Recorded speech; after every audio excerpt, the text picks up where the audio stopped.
Amados irmãos, é uma alegria e satisfação estar aqui mais uma vez iniciando esta videoaula deste quarto trimestre de 2024, o último trimestre deste ano, quando nós estamos estudando sobre as promessas de Deus. E que coisa boa, não é? Estudar sobre as promessas de Deus, um assunto altamente atual e que tem muito a ver com a nossa vida, com a nossa vivência enquanto cristão. Irmãos, estamos na lição de número 3. A lição de número 3, como você sabe, vai falar sobre as promessas de Deus para a igreja do Senhor, né? E você pode acompanhar também o nosso textuário. O nosso textuário, ele está falando sobre aquilo que Jesus falou para Pedro, Mateus 16, 18. Pois também eu te digo que tu és Pedro, e sobre esta pedra edificarei a minha igreja, e as portas do inferno não prevalecerão contra ela. Aqui Jesus está instituindo a sua igreja, né?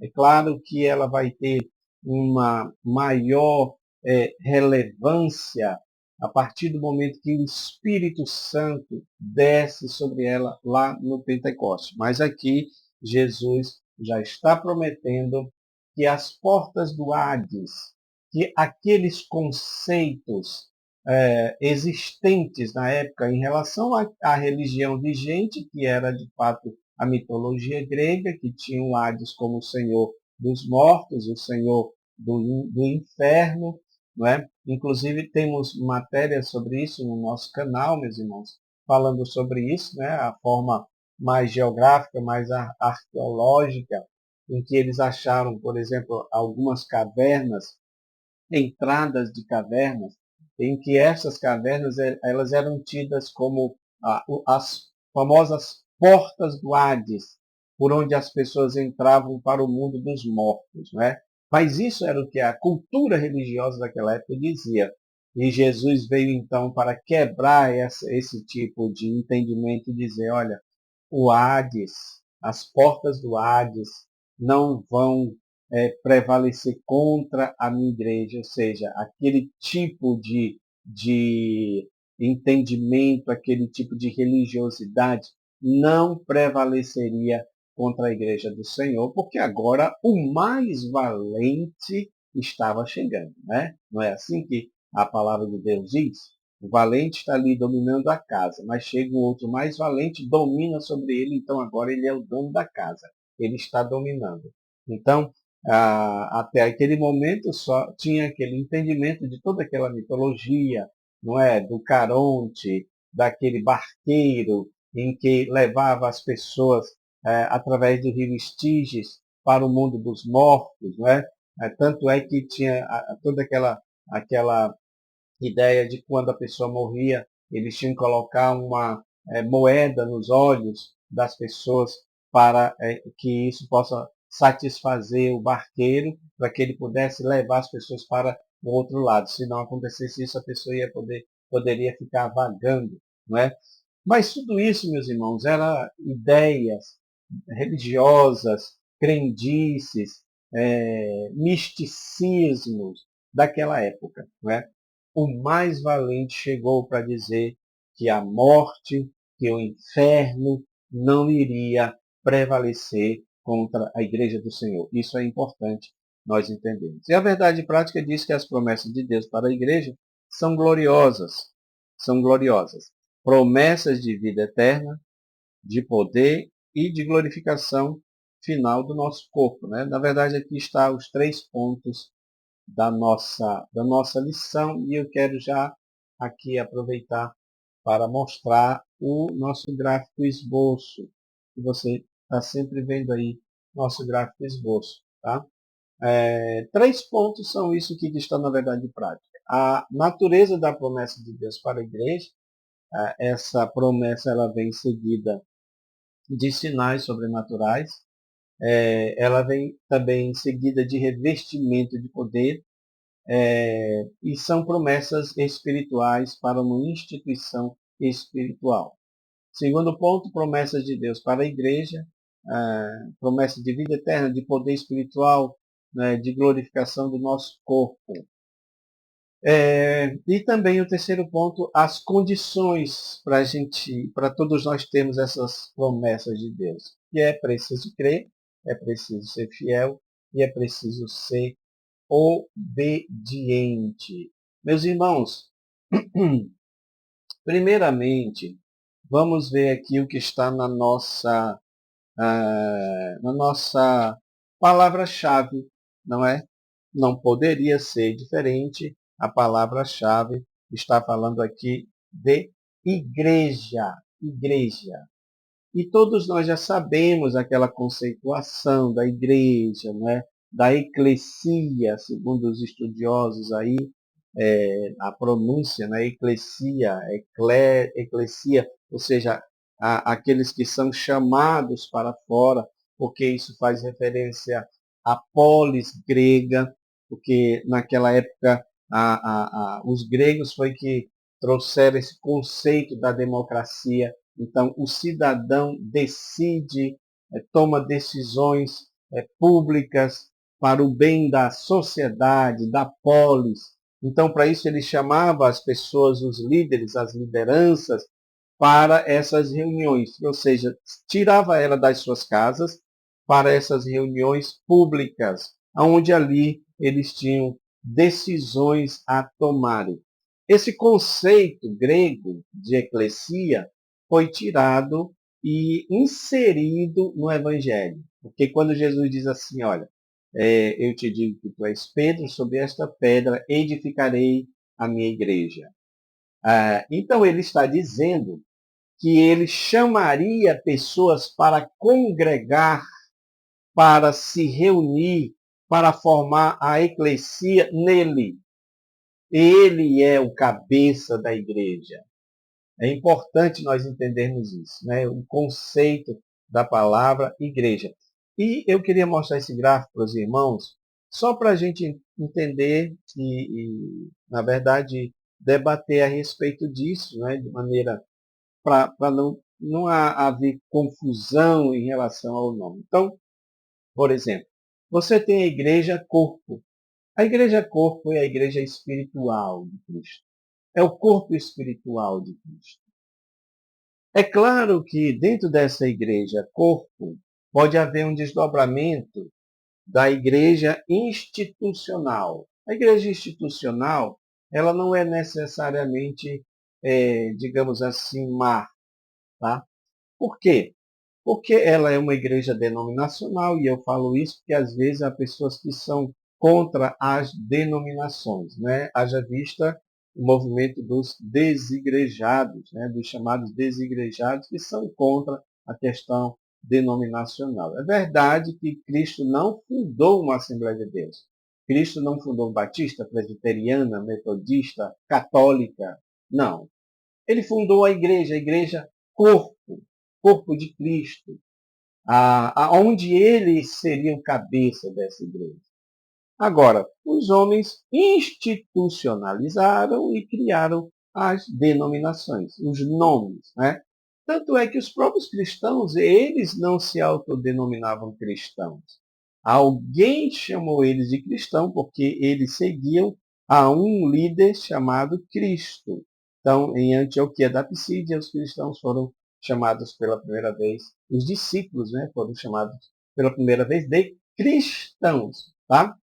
Então, a igreja institucional, ela é denominacional, ela está localizada em um espaço geográfico, ela é uma igreja física, ela é uma igreja com CNPJ, ela é uma igreja que segue, digamos assim, todas os ditames da lei, não é, para se abrir uma igreja. Essa é a igreja institucional. Tá? Não existe nada contra essa igreja. Porém, existe a igreja mundana, a igreja carnal, a igreja que é problemática, a igreja que é corrupta, tá? A igreja que é o joio.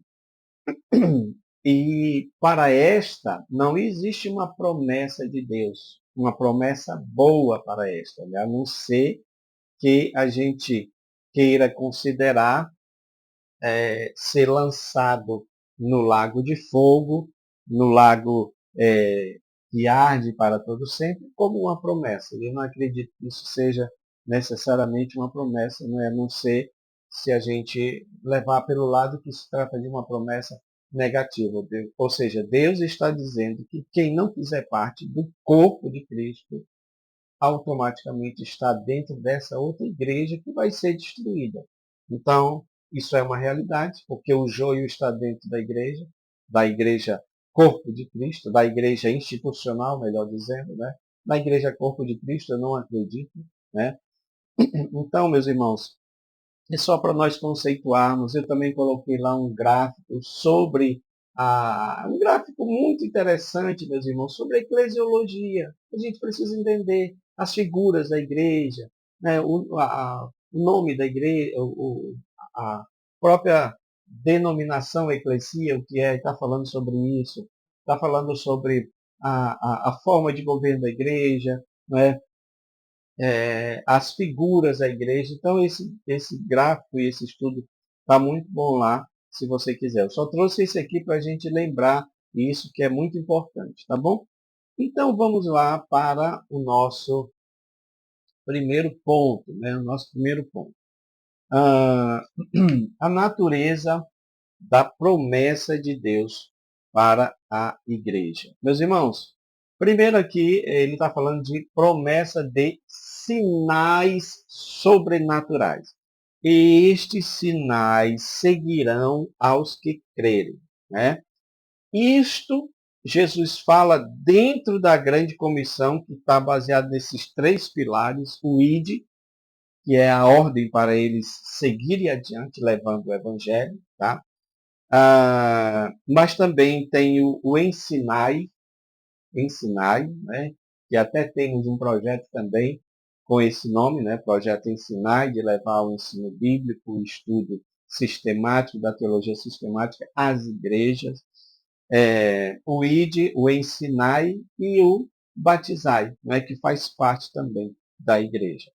Então, tudo isso está formando a grande comissão. Mas, irmãos, dentro do ID, porque quando Jesus estava aqui e ele mandou os discípulos, tá?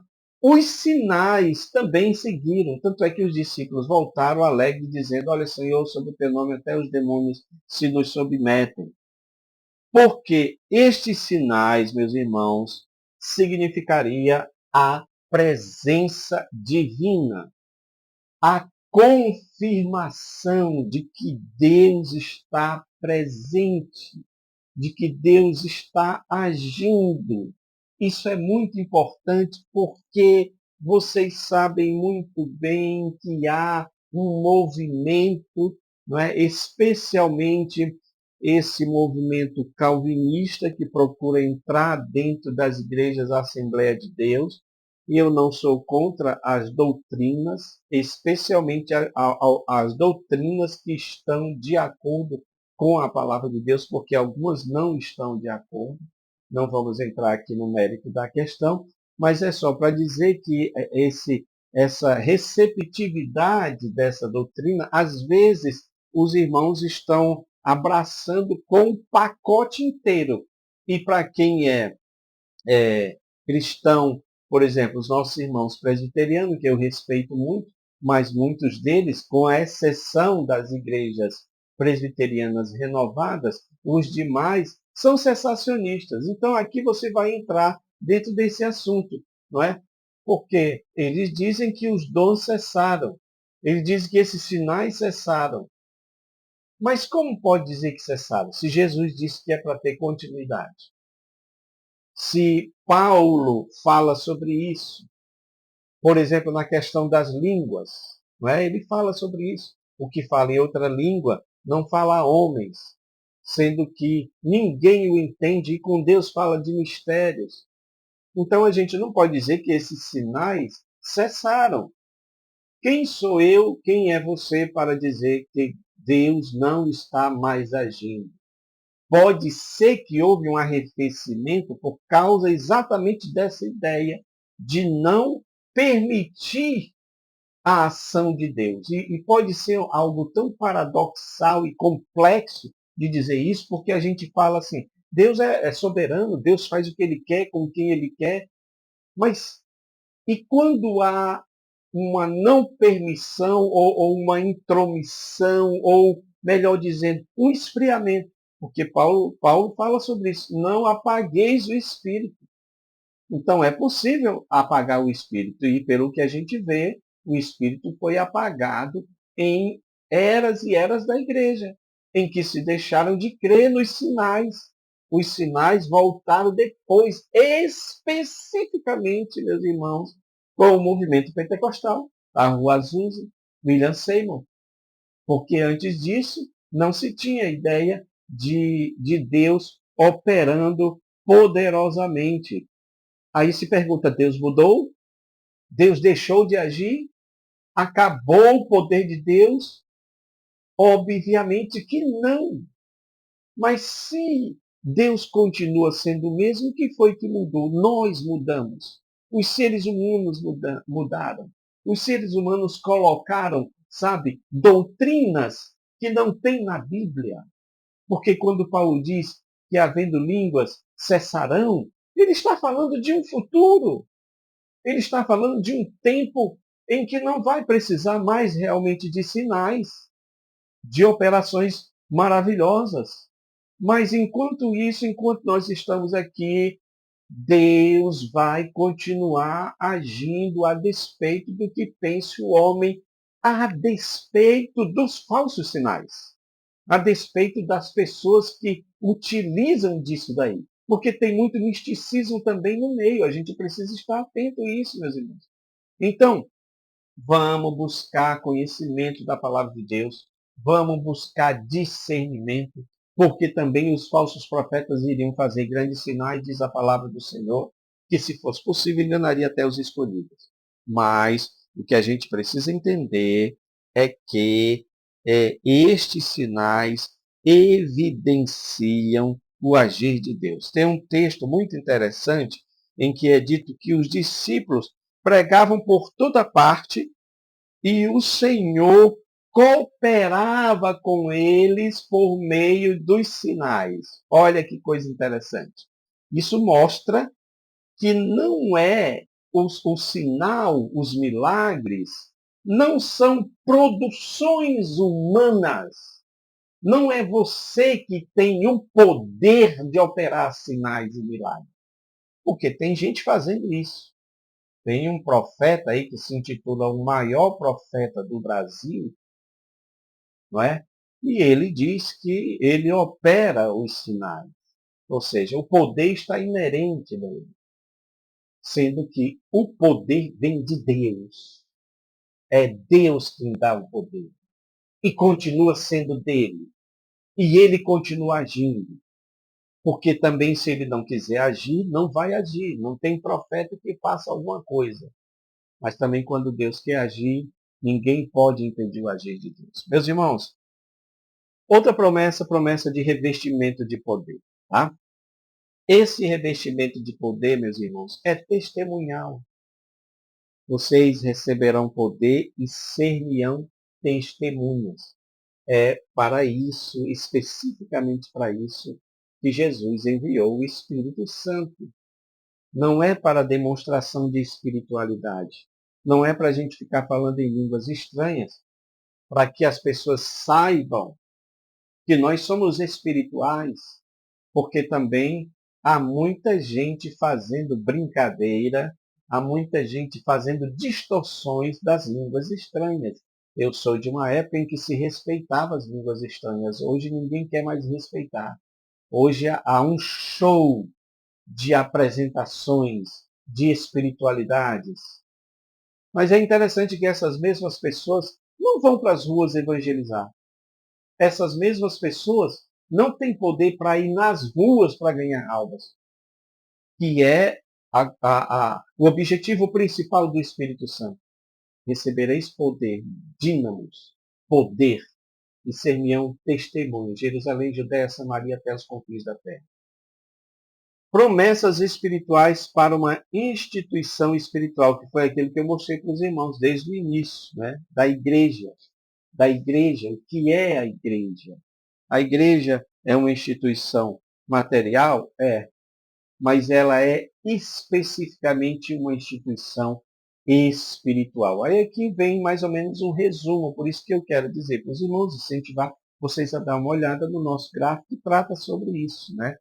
Sobre a igreja. Então ele fala aqui do termo eclesia, ele fala aqui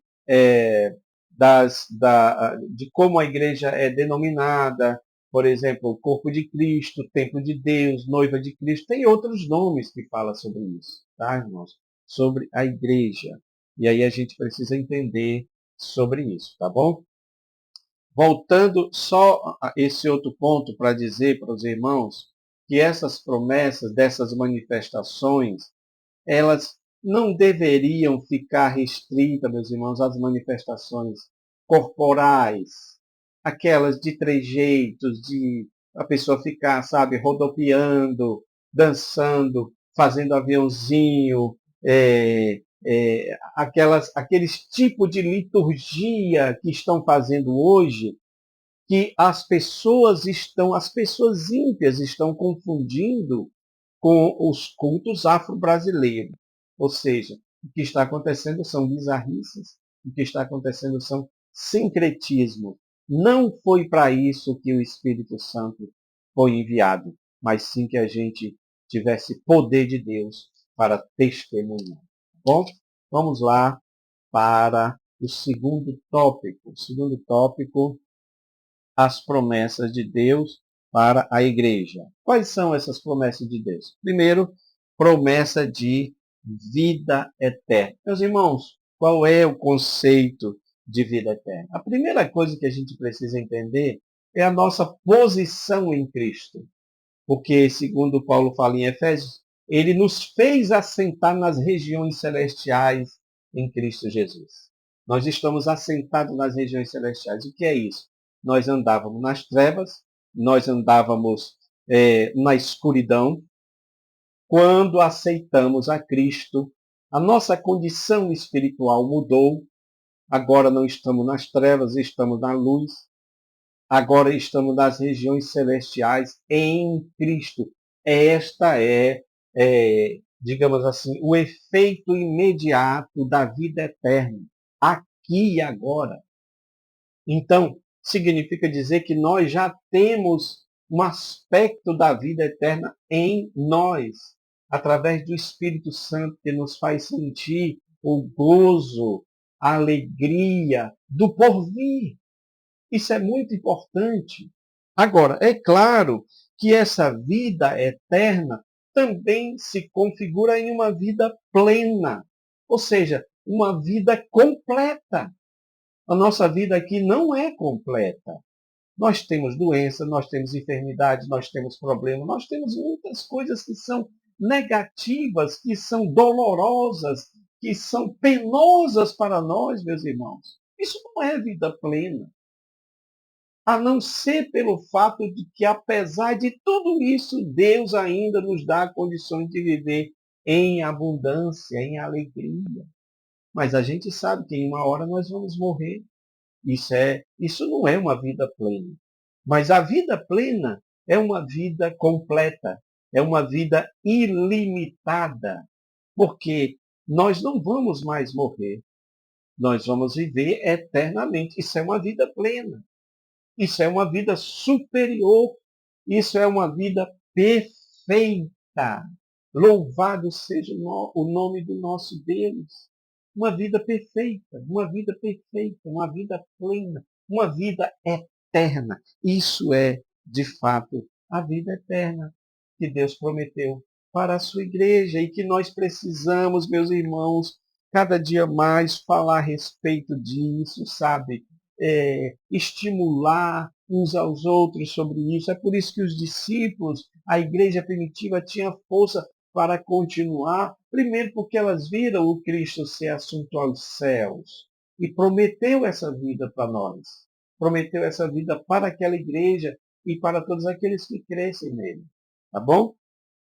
Outra promessa que nós já falamos também um pouco sobre isso, a promessa de poder espiritual, novamente, né, enquanto ali no início a gente estava falando do poder testemunhal, ou seja, o poder para testemunhar, agora esse poder do Espírito Santo que ele nos dá é o poder para que a gente tenha força para vencer esses três inimigos, a carne, o mundo e o diabo.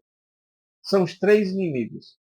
Três inimigos. Dois inimigos externos, o diabo e o mundo, e o inimigo interno, que é exatamente a nossa própria carnalidade. Então, o Espírito Santo, o batismo no Espírito Santo, o revestimento de poder do Espírito Santo é para nos dar força para vencer a nossa própria carnalidade, para vencer o mundo que está dominado pelo príncipe das trevas, pelo príncipe deste mundo que Jesus falou, desta era. Então, o poder do Espírito Santo é para isso. É para isso, é para nos dar força, meus irmãos. Não adianta eu falar muito em línguas estranhas, mas não permitir que o poder do Espírito Santo molde o meu caráter, trabalhe o fruto do Espírito Santo na minha vida. Tem muita gente que tem dons espirituais tremendos, mas não trabalha o fruto do Espírito e por isso vive cometendo delitos, envergonhando o Evangelho. Meus irmãos, nós precisamos ter firmeza naquilo que nós fomos chamados, tá bom? Outro ponto, para nós encerrarmos esse tópico 2, promessa da glorificação do nosso corpo. Porque aqui nós estamos vivendo nessa condição, não é? Que na realidade é fruto do próprio pecado do homem, né? A Bíblia diz que o salário do pecado é a morte. Todos nós estamos fadados à morte. Então, o nosso corpo é mortal, nosso corpo é corruptível. Mas Paulo fala isso em 1 Coríntios capítulo 15, né, que são mais de 50 versículos falando sobre a ressurreição. Então está claro ali que o nosso corpo mortal, que o nosso corpo corruptível, será mudado, transformado para um corpo imortal, para um corpo incorruptível. Isso é esse aspecto da vida plena, que vai se configurar de maneira bem prática em nossa vida. Nós não vamos ter esse corpo cheio de doenças que existem aí no mundo. Nós não vamos viver uma vida de apenas 70 anos, mas a vida plena, ela vai acontecer dentro de um corpo glorioso, dentro de um corpo já preparado. Então isso, meus irmãos, é uma promessa maravilhosa que todos nós precisamos alimentar. Gosto muito desse texto que é dito aqui de 1 João 3,2. Como o Senhor é, assim como o Senhor é, nós o veremos. Agora veja que coisa interessante, depois que Jesus ressuscitou, ele foi visto, digamos ali, pelos 11 apóstolos, né? Porque Judas já não estava mais entre eles, mas os 11 apóstolos estavam ali. Eles viram o Senhor ressurreto, eles viram coisas fantásticas, maravilhosas, sobrenaturais. Imagine você estar dentro de uma sala fechada, porque eles estavam com medo dos romanos, e aí de repente Jesus se apresenta no meio deles, já dizendo, olha, não tenham medo. Ele se apresenta no meio. A palavra faz questão de dizer, o texto faz questão de dizer que as portas estavam fechadas. Se ele se materializou ali naquele lugar, se ele passou por dentro das paredes, eu não sei. Não posso dizer isso. Mas o que eu sei é que as portas estavam fechadas. Ele não entrou pela porta. E ele fez questão de dizer que ele não era um fantasma, porque Tomé estava, né, com aquela dúvida se o Senhor ressuscitou. E o Senhor mesmo disse para ele, olha, veja que, toque em mim, veja que um fantasma, né, na concepção sincrética do povo, né, Jesus está usando isso, já que vocês acham que tem fantasma, um fantasma não tem carne nem osso, como vocês estão vendo que eu tenho aqui. Então ele faz questão de dizer que ele se apresentou dessa forma. Esse corpo de Cristo, e eu acredito que mais ainda nós veremos, né, quando o Senhor transformar isso que é mortal para imortal, isso que é corruptível para o que é incorruptível. Louvado seja Deus. Meus irmãos, para nós encerrarmos, condições para viver as promessas de Deus. Terceiro ponto aí para você acompanhar. Primeira coisa, é preciso crer. Ou seja, a fé é uma condição indispensável para nós recebermos as promessas de Deus. Tá? A palavra de Deus diz que todo aquele que se aproxima de Deus deve crer que ele existe. E não só isso, mas que é galardoador, recompensador daqueles que o buscam. Ou seja, as promessas de Deus se cumprem a partir do momento que nós nos aproximamos dele com fé. Então ele vai nos recompensar. E eu quero ler aqui o que está escrito no comentário, porque eu achei muito interessante. Nesses últimos dias, precisamos reanimar a nossa fé nas promessas de Deus, porque parece que as pessoas estão esquecendo das promessas de Deus, especialmente daquelas que falam a respeito da vinda do Senhor. Irmãos, quando a gente olha o cenário da igreja, você vê uma igreja meio que inerte. Parte dela, não é todas, porque Deus sempre vai deixar o remanescente. Mas uma parte da igreja está dispersa. Uma parte da igreja está distraída. Uma parte da igreja está como aquelas virgens loucas, imprudentes, que estavam dormindo. Mas é hora de acordarmos do sono. É hora de reavivarmos a fé nas promessas. Tem muita gente caindo pelo caminho, meus irmãos. Tem muitos cristãos caindo pelo caminho. Não tem mais vontade de ir à casa do Senhor. Não tem mais vontade de servir a Deus. Levou muitas pancadas na vida cristã e começou a desacreditar as promessas de Deus. A gente precisa entender que elas vêm no tempo certo de Deus.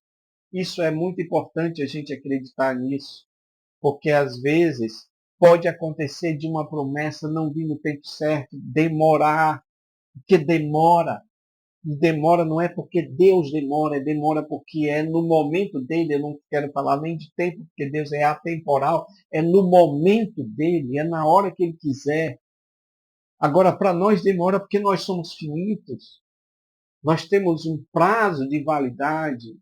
Então, quando a gente vê a nossa vida indo para o final e as promessas não se cumprindo, a gente se desespera. O que aconteceu com Abraão, no sentido de querer arranjar, fazer uns arranjos para ter um filho. Mas não era daquele jeito, porque tinha que ser do tempo de Deus, no momento que Deus ia agir. Então, a gente pode ter esse problema, meus irmãos, da fé. Eu tenho um artigo que também fala sobre isso, a crise da fé. Até mesmo mostrando exemplo de pastores americanos que não acreditam mais. Eles até estão no ministério. Eu vi uma reportagem de uma revista evangélica que falava sobre isso. Eles estão no ministério, mas só estão porque, não é, são remunerados, não querem perder esse dinheiro, não têm outra profissão, então eles dependem daquilo, mas eles não têm mais fé. Estão decaídos a fé. Que o Senhor tenha misericórdia de nós, porque nos últimos dias vai vir muita luta, meus irmãos, contra a nossa fé. Viu? Eu estou dizendo isso para vocês, mas serve principalmente para mim que estou falando para vocês. Porque Jesus dá esse alerta. Porventura, quando o Filho do Homem voltar à terra, achará fé nela. Será que nós vamos estar crendo? Quando Jesus voltar, nós estaremos crendo? Será que nós cremos realmente no arrebatamento da igreja? Que Jesus vem? Isso é importantíssimo. Porque se eu não crer, ou se eu relativizar, como tem pastores aí fazendo uma coisa horrorosa no meio do arraial de Deus, desacreditando das promessas de Deus, homens que antes eram, sabe, bem vistos pelas multidões, homens que faziam grandes obras para Deus, hoje estão falando coisas absurdas a respeito do Evangelho, porque decaíram da fé. É só o que a gente pode pensar sobre isso. Então, meus irmãos, dentro disso é preciso ser fiel. Essa fidelidade está falando de uma condição de constância. Ou seja, eu preciso ter uma constante. Irmãos, nós não podemos deixar de olhar para Jesus. Se nós tirarmos os olhos de Jesus, nós afundaremos. Você se lembra do que aconteceu? Eu gosto muito daquilo que aconteceu de maneira assim física, mas tem uma lição espiritual muito grande. Jesus vinha andando sobre o mar e eles pensavam que era um fantasma. E aí quando Jesus se identificou, sou eu. E Pedro diz, olha Senhor, se é tu mesmo, manda eu ter contigo. Vem Pedro. E Pedro vai. E Pedro coloca os pés no mar e o mar ali se torna uma espécie de plataforma e ele vai pisando. A Bíblia não diz em quantos passos ele deu, mas o certo é que ele começou a andar. Só que me chama a atenção ali que parece que Pedro estava fixando os olhos em Jesus. Mas houve um momento que ele reparou a força do vento, o barulho do mar, a força do mar, o barulho dos ventos. E a Bíblia diz que ele foi definhando. Porque ele tirou os olhos de Jesus. Deixou de crer. Meus irmãos, nós não podemos tirar os olhos de Jesus. Precisamos olhar para Jesus o tempo todo. Olhai para mim, sede salvos, diz o Senhor. É isso que a palavra de Deus diz. Então, a gente precisa dessa fidelidade, dessa constância, porque é isso que vai para o terceiro subponto, e aí a gente encerra. É isso que nos vai dar condições de nós obedecermos.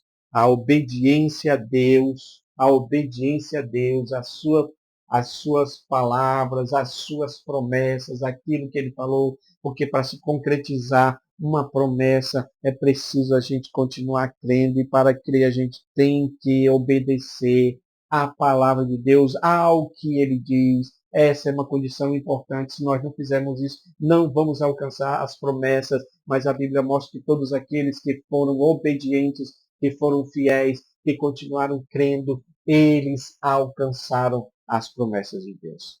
Meus irmãos, que Deus abençoe a vida de vocês. Eu agradeço você estar até aí. Pegue os nossos materiais e que você dê uma boa aula para a glória e honra do nome de Jesus. Amém.